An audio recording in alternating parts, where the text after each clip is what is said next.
Kumusta mga idol, sa GR Palinto muling nagbabalik ko pang talakay ng usaping pangkalusugan at karagdagang impormasyon.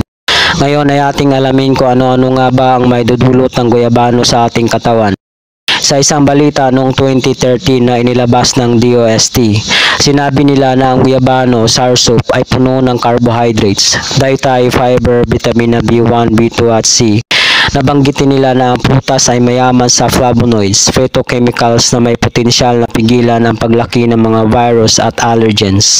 Ang mga flavonoid ay maaaring magkaroon ng kakayahang pigilan ang mga carcinogens na maaaring mag-trigger ng cancer.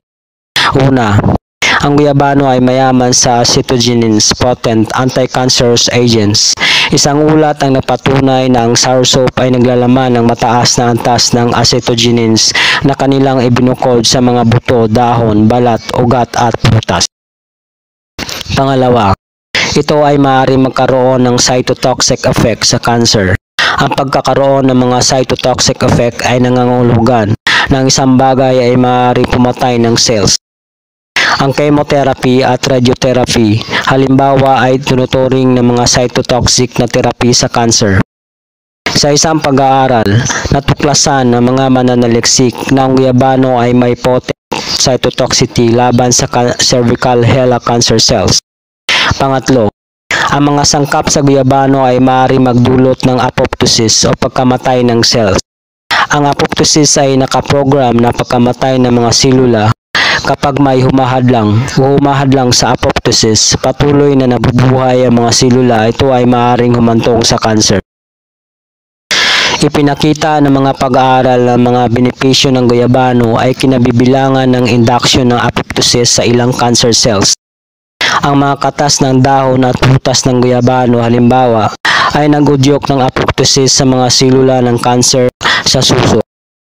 Nagdulot din ito ng apoptosis sa colorectal leukemia, cervical HeLa at mga selula ng cancer sa baga.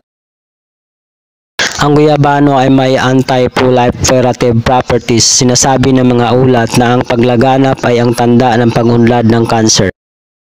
Kapag ang isang tao ay may cancer, karaniwang nangangahulugan yun na mayroon silang kapansanan sa proseso ng cell cycle, kung saan ang mga selula ay dumami ng hindi makontrol, na nagresulta sa pag-unlad ng tumor. Panglima, ipinaliwanag ng isang ulat na ang soursop ay may sumusunod na gawain: antioxidant, antihypertensive, antiparasitic, pangalis ng pamamaga. Bukod dito, maaari itong magpapalakas ng kalusugan, maglaman ng mga cytotoxic na katangian laban sa cancer at magdulot ng pagkamatay ng selula sa cancer. Hanggang dito na lang mga idol. Kung nagustuhan mo ang video natin ngayon, mangyari lamang na pa-like at follow naman para sa papagpalaganap ng higit pang impormasyon.